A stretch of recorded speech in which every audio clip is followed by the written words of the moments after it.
नमस्ते।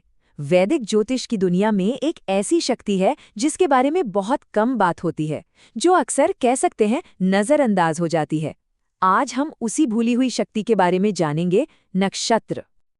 अच्छा, तो चलिए इस बात में थोड़ा और गहरे उतरते हैं।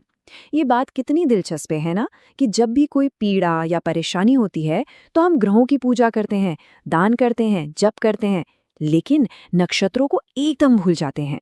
और यहीं से हम सीधे मुद्दे पर आते हैं। मतलब खुद को समझने का, आत्मज्ञान का इतना शक्तिशाली जरिया, और हम उसे ठीक तब नजरअंदाज कर देते हैं जब उसकी सबसे ज्यादा जरूरत होती है।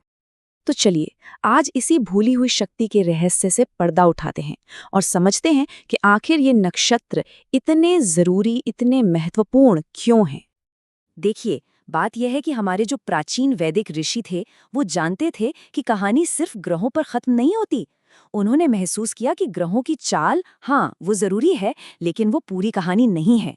तो उन्होंने आकाश को, पूरे ज़ोडिएक को 27 हिस्सों में बांटा, और यही 27 हिस्से हैं नक्षत्र। ये करते क्या हैं? ये ग्रहों के प्रभाव को और भी ज्यादा सटीक बना देते हैं। असल में यही वो परत है जो हमें बताती है कि भाई एक ही राशि के दो लोगों का स्वभाव इतना अलग क्यों हो सकता है। तो अब सवाल ये उठता है कि आखिर ये 27 नक्षत्र है क्या चीज।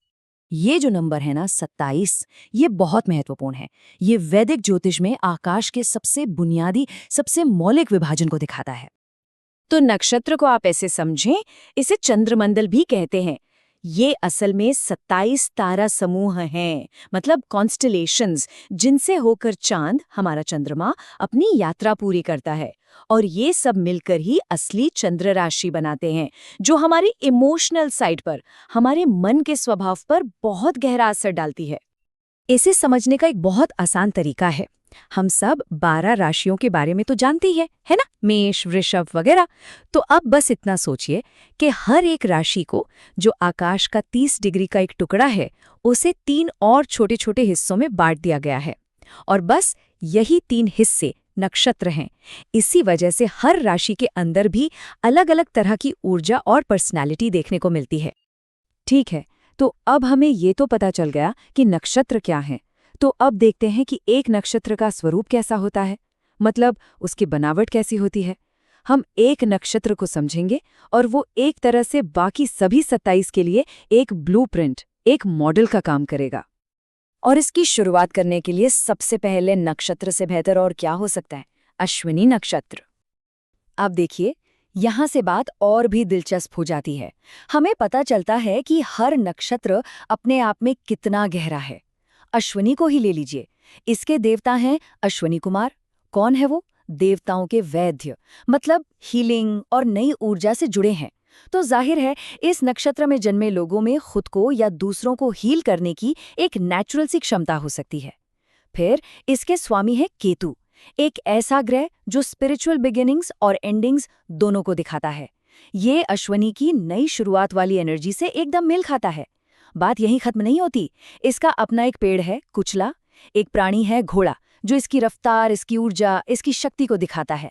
तो ये सिर्फ फैक्ट्स की लिस्ट नहीं है, ये वो सारी परतें हैं जो मिलकर एक नक्षत्र की यूनिक पर्सनालिटी बनाती हैं। चलो, ये सब जानना तो बहुत अच्छा है, पर सवाल ये है कि इस ज्ञान का हम इस्तेमाल कैसे करें, इसका प्रैक्टिकल यूज क्या है। तो चलिए अब इसी पर बात करते हैं कि नक्षत्रों का व्यावहारिक उपयोग क्या है।